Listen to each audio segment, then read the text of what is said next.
Shalom, bien-aimés dans le Seigneur. Nous sommes dans la joie de nous retrouver ce vendredi 4 mars 2022 pour notre dernière méditation de cette semaine. Nous vous saluons au nom de notre Seigneur et Sauveur Jésus-Christ et nous rendons grâce au Seigneur pour le rétablissement de notre santé. Nous allons, pour terminer cette semaine, lire un verset dans la première lettre de Jean, premier chapitre, verset 9. 1 Jean 1, 9. Voici ce que disent les Écritures. Nous allons lire dans 3 versions différentes. Si nous confessons nos péchés, il est fidèle et juste pour nous les pardonner et pour nous purifier de toute iniquité. Là, c'était Louis II. Bible français courant, mais si nous confessons nos péchés, nous pouvons avoir confiance en Dieu, car il est juste. Il pardonnera nos péchés et nous purifiera de tout mal. Parole de vie, Dieu fait ce qu'il promet et il est juste. Alors si nous avouons nos péchés, il nous les pardonnera et il enlèvera tout le mal qui est en nous. Pardon garanti. Tel est le thème de notre méditation de ce vendredi, 4 mars 2022. Pardon garanti. Bien-aimés dans le Seigneur, le pardon est un tout petit mot, mais qui a un grand impact dans la vie des êtres humains. Parfois, le demander ou l'accorder n'est pas du tout facile, malgré la bonne volonté, et même dans les milieux chrétiens. Parfois, il y a des personnes qui ont du mal à demander pardon. D'autres ont du mal à accorder le pardon, même parmi les chrétiens. On peut solliciter le pardon sans être assuré de le recevoir, parce qu'il y a d'autres personnes qui refusent de pardonner. Si auprès des hommes, recevoir le pardon n'est pas une mince affaire, compte tenu de la dureté du cœur, le texte du jour nous apprend qu'auprès du Seigneur, le pardon est garanti, pourvu qu'on le demande correctement. Voyons comment nous devons le demander et comment Dieu nous assure de son obtention. Voyons d'abord, bien-aimés, le premier thème, le premier point, si nous confessons nos péchés. La Bible dit, si nous confessons nos péchés. Dieu, dans son amour, est disposé à nous pardonner. Pour cela, il est allé jusqu'au sacrifice suprême de son Fils unique Jésus-Christ. Cependant, l'homme a sa part sans laquelle le pardon ne peut s'obtenir. L'obtention du pardon est soumise à une condition. La Bible dit, si nous confessons nos péchés, si nous confessons nos péchés. Donc, il y a une condition pour obtenir le pardon. Alors, qu'est-ce que c'est que confesser? C'est quoi confesser? D'autres versions que nous avons lues et que nous n'avons pas lues disent, si nous reconnaissons, si nous avouons. Déjà, dans l'Ancien Testament, il est écrit dans Proverbes chapitre 28, verset 13, la Bible dit, « Celui qui cache ses transgressions ne prospère point, mais celui qui les avoue et les délaisse obtient miséricorde. » Voici donc les 3 étapes principales de la confession. D'abord, il faut avouer, reconnaître le mal commis par rapport à la parole de Dieu. Parfois, les gens ne reconnaissent pas le mal.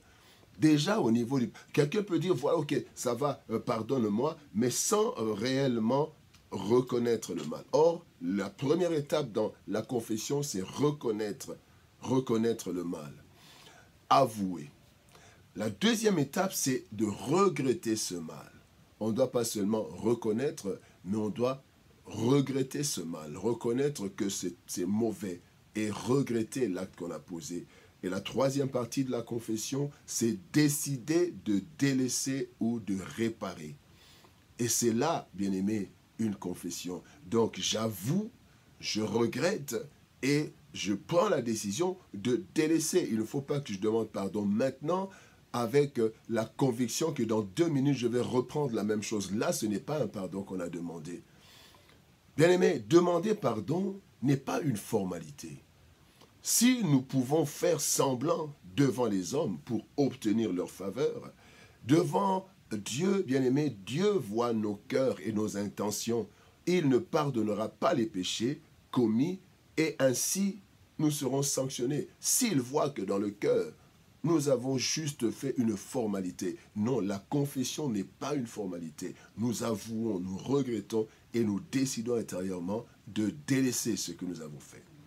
Bien aimé, là c'est la première étape, le premier point. Le deuxième point, maintenant la Bible dit, si nous confessons nos péchés, en retour du côté de Dieu, il est dit, Dieu est fidèle et il est juste.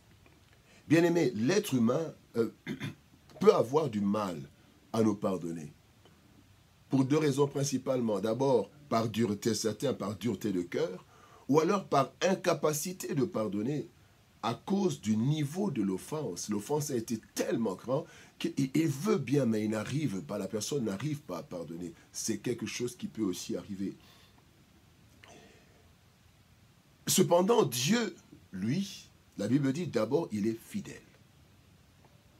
Fidèle, donc il s'agit ici de dire que Dieu agit selon sa parole et ses promesses. Il a dit depuis l'Ancien Testament, par exemple dans Ésaïe chapitre 1er verset 18, il a dit « Venez, plaidons, dit l'Éternel, si vos péchés sont comme le cramoisi, ils deviendront blancs comme la neige. S'ils sont rouges comme la pourpre, ils deviendront comme la laine. » Et donc, étant fidèle à sa parole, lorsque nous venons confesser, Dieu, dans sa fidélité, pardonne. Parce qu'il a promis. Il a dit, venez, plaidons. Et donc, quand je viens prier, je suis en train de plaider en ma faveur. Je plaide. Et Dieu a dit, si venez, plaidons. Si votre péché est comme le cramoisi ou comme la pourpre, vous deviendra comme la neige et comme la laine. Donc, Dieu est fidèle parce qu'il a promis de pardonner. Depuis l'Ancien Testament. Et aussi, il est juste. La justice de Dieu dans le pardon repose sur l'œuvre du Christ. Il est écrit dans 2 Corinthiens chapitre 6 verset 21, « Celui qui n'a point connu le péché, il a fait devenir péché pour nous, afin que nous devenions en lui justice de Dieu. » Ainsi, bien-aimés, le prix ayant été payé, bien-aimés, Dieu dans sa fidélité, dans sa justice, il doit rendre justice. Le chrétien racheté par le sang de Christ obtient la miséricorde car justice a été déjà rendue. Et Dieu est fidèle parce qu'il a promis. Il est juste parce que Christ a payé le prix. Et maintenant, voyons dans le troisième point quels sont les résultats de la confession. Quand nous confessons véritablement. Donc nous avouons, nous regrettons et nous délaissons. Lorsque nous confessons nos péchés, voici ce qui se passe en rapport avec la parole du jour. Premièrement, Dieu nous pardonne. Il pardonne, cela veut dire il oublie nos fautes. Il dit dans Hébreux chapitre 8, verset 12, « Je pardonnerai leurs iniquités et que je ne me souviendrai plus de leurs péchés. » L'être humain, même lorsqu'il pardonne, prend souvent en compte les offenses passées et peut devenir méfiant. Il n'en est pas ainsi pour Dieu. Il ne tient plus compte de nos offenses une fois confessées. Il ne tient plus compte de ça. Le compteur rentre à zéro. Et aussi, la deuxième chose, il dit, Dieu nous purifie. Le péché souille l'âme et charge de culpabilité. Le péché nous rend sales devant Dieu. Non seulement Dieu pardonne, mais aussi il nous rend purs devant lui, enlevant la culpabilité qui nous empêche de nous approcher de lui. Dieu nous purifie. Pardon garanti. Bien-aimés, nous n'avons aucune garantie d'être pardonnés par un être humain. La dureté de cœur ainsi que l'impact du péché peuvent empêcher tout pardon de l'homme. Cependant, pour Dieu, il n'en est pas ainsi. Pour notre Dieu, dans sa fidélité et sa justice, lui, il pardonne. Il oublie nos transgressions, il nous purifie de toute iniquité. Ainsi, si nous confessons nos péchés à Dieu, nous avons la garantie d'être pardonnés. Que Dieu nous bénisse. Shalom, au revoir, bon week-end et à lundi.